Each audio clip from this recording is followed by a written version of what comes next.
എന്താണ് ഈ ജാതിയിൽ കാര്യം? എൻ്റെ വൈഫിനെയും എൻ്റെ കുഞ്ഞിനെയും ജാതിയുടെ പേരിൽ പറയാൻ നിൽക്കരുത്. ദയവ് ചെയ്ത് ഇതിനെ പറയെത്തി എന്നെ കളിയാക്കി വിളിക്കരുത്. ഒരു അപേക്ഷയാണ് എനിക്ക്. പറയാം, എൻ്റെ ഫാമിലിയിലോട്ട് പോവുക വേണ്ടാന്നത്, അമ്മയുടെ ഫാമിലി മതി. കാരണം മറ്റൊന്നും കൊണ്ടല്ല, എൻ്റെ പെങ്ങളോടാണ് ഞാൻ പറഞ്ഞത്.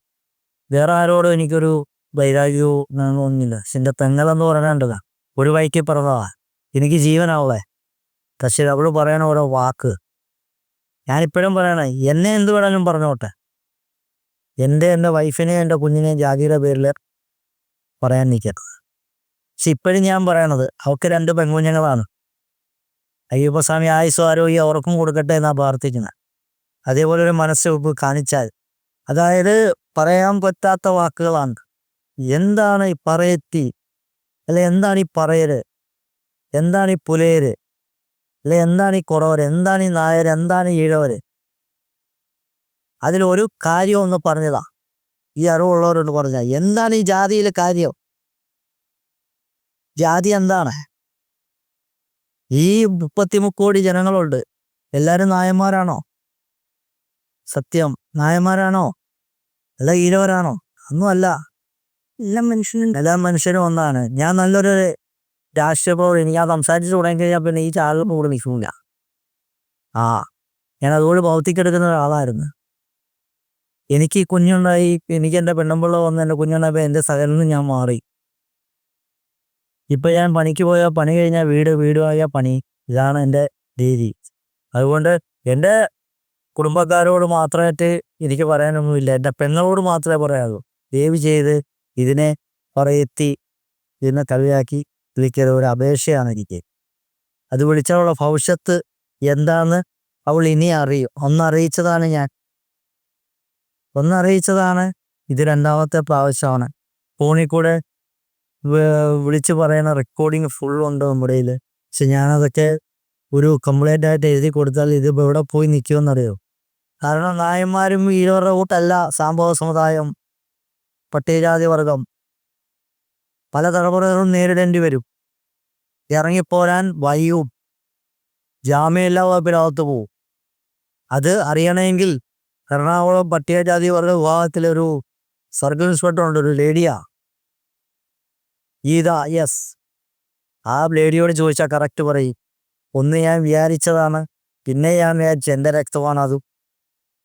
പിന്നെ എന്ത് പറഞ്ഞാലും ഇതൊന്നും ഇവിടെ ഏക്കുമില്ല, അതിനെ അവൾ സങ്കടപ്പെടുകയില്ല. അവൾ അപ്പച്ചീന്നല്ലാതെ ഒന്നും വിളിക്കത്തുമില്ല. അവിടെ മോള് എന്നെ വിളിക്കണ എടാ പോടാന്ന. അപ്പോൾ ഒന്ന് ആലോചിച്ചോണം, ആ വളർത്ത് വിടുന്നതിൻ്റെ ആണ്. അവക്ക് പൈസ ഇല്ലെന്ന് പറയുമ്പോൾ നമ്മൾ ചെയ്തു കൊടുക്കുന്നതാണ്. അവിടെ ഭർത്താവ് ഇപ്പം റബ്ബിനാണ്, ഇതാ പറയണത്, ദൈവം ഒരാൾ മേൽ വയ്ക്കുകയാണ്. അവളിപ്പോൾ ഒരുപാട് ചാനലിൽ ഭർത്താവിന് സുഖമില്ല, എനിക്ക് സഹായിക്കണോ? എന്തിനാണ് സഹായിക്കണം? ആദ്യം ഒരു കല്യാണം കഴിച്ച് നല്ല സുന്ദരമായിട്ട് കല്യാണം കഴിച്ച് വിട്ടോളാവ്. 10-35 പവനും അതിൻ്റെ ഇതും കൊടുത്ത് കല്യാണം കഴിച്ച് വിട്ടുവാ. 2ാമത്തെ കല്യാണം അസുഖം അവൾക്ക് ഇഷ്ടപ്പെട്ട ആളോട് ഓടി പോയതാ. അതിന് ഞാനൊന്നും ഉത്തരവാദിയല്ല.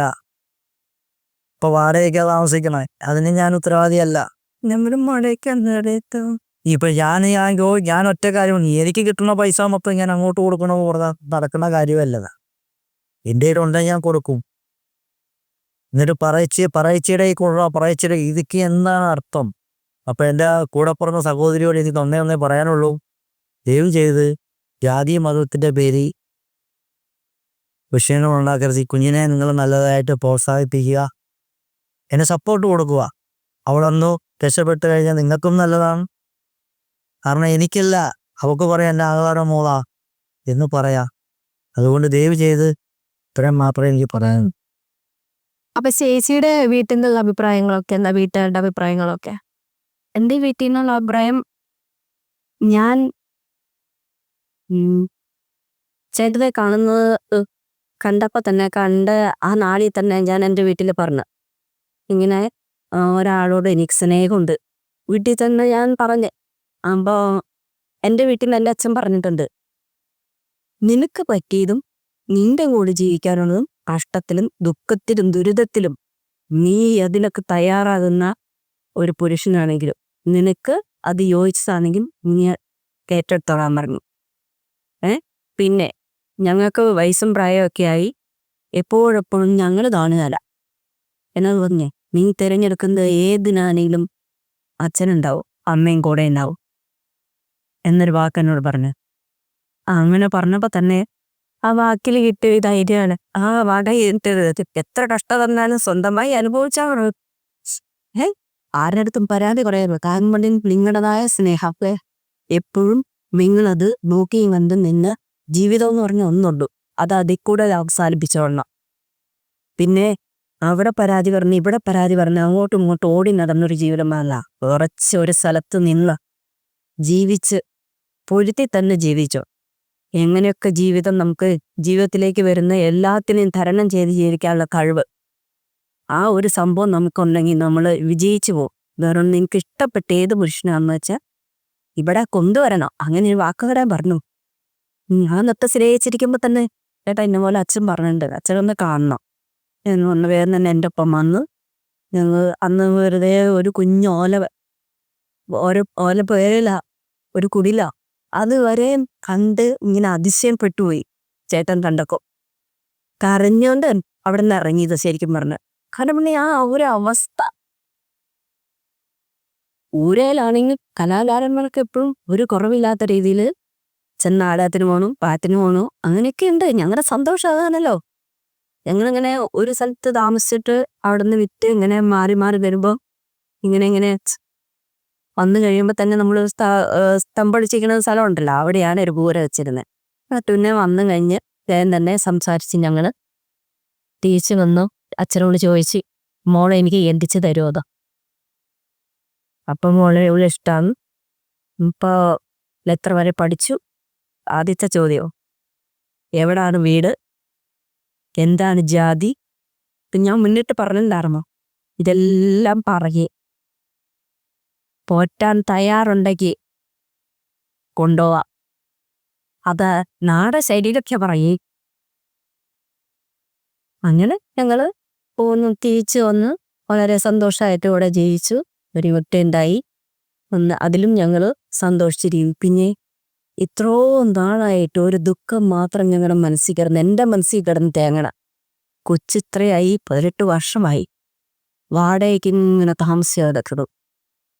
വാടകയ്ക്ക് താമസിച്ച് പൈസ കൊടുത്ത് മടുത്തു ഞങ്ങൾ. ഇനിയെങ്കിലും ഞങ്ങളെ കേൾക്കുന്ന ആരെങ്കിലും ഉണ്ടെങ്കിൽ എവിടെയെങ്കിലും മുക്കിലും മൂലയിലായി ഒരു വീടെങ്കിലും, അത് സർക്കാരിൻ്റെ വീട് എല്ലാം പാസ്സായിട്ടുണ്ട്, എല്ലാം ഉണ്ട്. പക്ഷെ അവർ എന്തോ തൃക്കാക്കര പഞ്ചായത്തിൽ ഓൾറെഡി കിടക്കുക പേരുമൊക്കെ, 3ാമത്തെ പേരൊക്കെ കിടക്കുന്നത്. പക്ഷെ അവർ എന്ത് ചെയ്ത് അത് റെഡിയാക്കി തരുന്നില്ല. ഇന്നെന്താ സംഭവം എന്നറിയില്ല, പക്ഷെ റെഡിയാക്കില്ല. ഞങ്ങൾ പ്രതീക്ഷിച്ചിരിക്കുകയാണ് വീട്ടിന് വേണ്ടിയിട്ട്.